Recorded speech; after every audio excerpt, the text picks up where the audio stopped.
So you heard the reaction from Wilmington this morning. Let's hear what people around the country think today. They're already having their say and listening in to talk radio. We're expecting a very lively discussion with two radio hosts who join us this morning. Steve Malzberg is in New York. He's sitting in on Bill Bennett's Morning in America show. Rachel Maddow of Air America is in our studio. Hi to both of you. Good morning. They've already gotten going. Steve's in the middle of his day. Good morning. Let's start, in fact, with you, Steve. What do you think stood out the most in this speech? I mean, what would you highlight for everybody?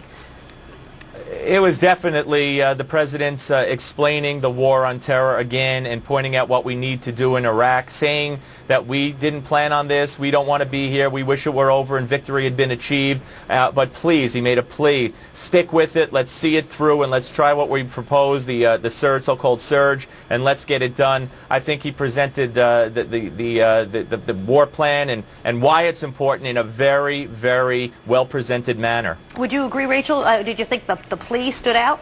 Well, I think what stood out for the speech was that there was so much nothing in it. There really was nothing new. There's no headline from it. In terms of my show, we talked about what to anticipate from the president. There's usually a surprise, some new surprise announcement. There was nothing really new on Iraq, nothing really new, certainly on New Orleans, nothing really new on any of our other major domestic challenges, anything that you could really explain in a soundbite. The biggest surprise was the baby Einstein thing, which was not that come on, not that notable. There wasn't much substantive. Obviously, Steve totally disagrees.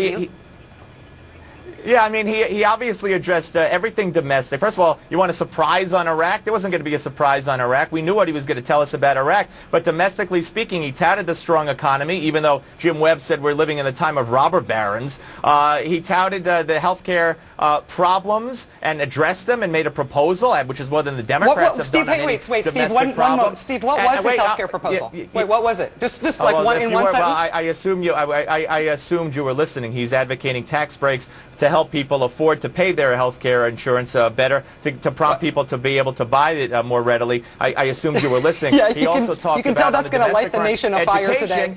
Well, you said he said nothing, and if a liberal Democrat had said, hey, how about some tax cuts to help people afford health care, you'd all be applauding. But it was Bush, and no matter what he said, it's DOA with you people. Well, you know, Lindsey Graham said that any issue that's not Iraq really, for the most part, is going by the wayside. Do you think that's true with your listeners this morning, Steve? Are they really talking to you about Iraq, or are they bringing in all these other domestic issues that you're mentioning?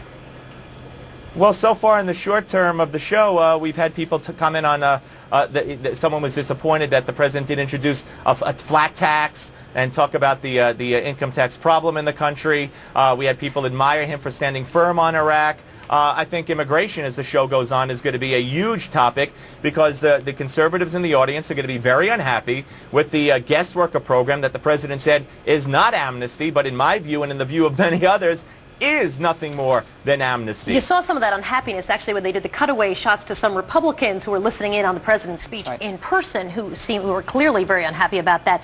Let's talk a little bit about the working together, the bipartisanship. We had heard the president talk about that. Really another plea. Let's work together on this. Do you think, or do your listeners think, this can possibly happen over the next 2 years that this president's in office? Well, it was interesting, specifically on Iraq, that what I felt was like a little bit of false humility. When he announced the recent escalation, the recent rise in troop numbers for Iraq, the president announced it 2 weeks ago. The troops are already there by the time he gave the State of the Union. He did not propose this to the nation or to the Congress to discuss. He just went ahead and did it. And then he goes out in the State of the Union and says, I'm asking for your support on this for something that's already a done deal. And so he got stylistically points for appearing to be humble on this while he's already gone ahead obviously with it. Not no, all but the 1st Combat Brigade from the 82nd Airborne is already on the ground in Baghdad. Well, so for him to be asking permission now from the Congress to consider this is a little bit dollar late and a day short. He's not asking, well, Rachel, he's not asking permission from anybody. He's going to do it no matter what the Congress says and what the polls say, unless the Congress cuts off funding. But Steve, when you just said that he was asking, Steve, when you just said, please let me do it, he said support me. Steve, when you just described what he said in the State of the Union, you said he asked for support on Iraq. He asked for the nation's support on this. Permission. He's asking. Rachel, not permission. How about when he asked for everybody to work together? Do your listeners think that, in fact, we're going to see, I mean, he mentioned crossing the aisle, working together. Some people have said, well, nice time to ask when you're looking at a democratically controlled Congress. What are your listeners saying about that? Let's start with Steve first. Sure. Well, I mean, he did it to the chagrin of many of my listeners with No Child Left Behind. He let Ted Kennedy write the whole No Child Left Behind Act.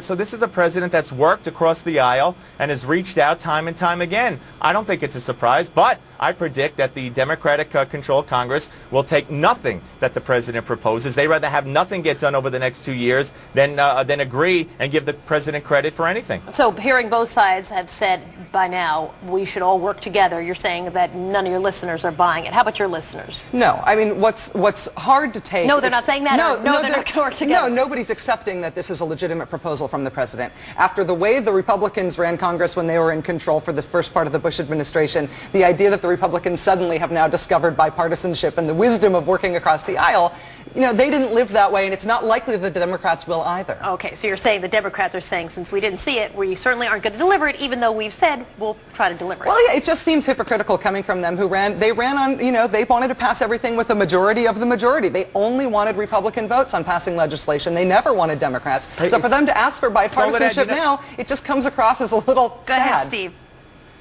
You know, the Democrats chose Jim Webb.